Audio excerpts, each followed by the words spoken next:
A5 ನ್ಯೂಸ್ಗೆ ಸ್ವಾಗತ. ನಾನು ನಿಮ್ಮ ಲಕ್ಷ್ಮೀ ಶ್ರೀನಿವಾಸ್. ಮಾಲೂರು ತಾಲೂಕಿನ ಬಾಳಿಗಾನಹಳ್ಳಿ ಗ್ರಾಮ ಪಂಚಾಯಿತಿಯಲ್ಲಿ ತೆರವಾಗಿದ್ದ ಉಪಾಧ್ಯಕ್ಷರ ಸ್ಥಾನಕ್ಕೆ ಚುನಾವಣೆ ನಡೆದಿದ್ದು, ಈ ಚುನಾವಣೆಯಲ್ಲಿ ಆಶಾಜಿ ಅವರು ಅವಿರೋಧವಾಗಿ ಆಯ್ಕೆಯಾಗಿದ್ದಾರೆ. ಈ ಕುರಿತು ವರದಿ ಇಲ್ಲಿದೆ ನೋಡಿ. ತಾಲೂಕಿನ ಬಾಳಿಗಾನಹಳ್ಳಿ ಗ್ರಾಮ ಪಂಚಾಯಿತಿಯಲ್ಲಿ ಈ ಹಿಂದೆ ಉಪಾಧ್ಯಕ್ಷರಾಗಿ ಸೇವೆ ಸಲ್ಲಿಸಿದ್ದ ಪುಷ್ಪಮ್ಮ ಅವರ ರಾಜೀನಾಮೆಯಿಂದ ತೆರವಾಗಿದ್ದ ಉಪಾಧ್ಯಕ್ಷ ಸ್ಥಾನಕ್ಕೆ ಇಂದು ನಡೆದ ಚುನಾವಣೆಯಲ್ಲಿ ಆಶಾಜಿ ಅವರು ಒಬ್ಬರೇ ನಾಮಪತ್ರ ಸಲ್ಲಿಸಿದ್ದ ಕಾರಣ ಉಪಾಧ್ಯಕ್ಷ ಸ್ಥಾನಕ್ಕೆ ಆಶಾಜಿ ಅವರು ಅವಿರೋಧವಾಗಿ ಆಯ್ಕೆಯಾಗಿದ್ದಾರೆ ಎಂದು ಚುನಾವಣಾಧಿಕಾರಿ ಬೈರಾರೆಡ್ಡಿ ಅವರು ಘೋಷಿಸಿದ್ದಾರೆ.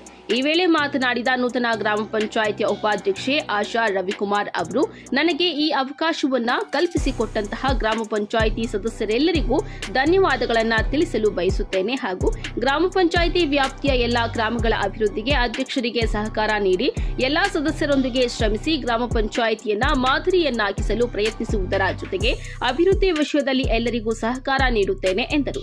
ಈ ಸಂದರ್ಭದಲ್ಲಿ ಗ್ರಾಮ ಪಂಚಾಯಿತಿ ಅಧ್ಯಕ್ಷರಾದ ಮಂಜುಳಾ ಮುನಿಗುರಪ್ಪ, ಗ್ರಾಮ ಪಂಚಾಯಿತಿ ಸದಸ್ಯರಾದ ಆನಂದ್ ಸುಧಾಕರ್, ಮುಖಂಡರಾದ ಮುನಿಗುರಪ್ಪ, ರವಿಕುಮಾರ್, ಗ್ರಾಮ ಪಂಚಾಯಿತಿ ಅಭಿವೃದ್ಧಿ ಅಧಿಕಾರಿ ಶಂಕರ್ ಸೇರಿದಂತೆ ಇನ್ನಿತರರು ಇದ್ದರು.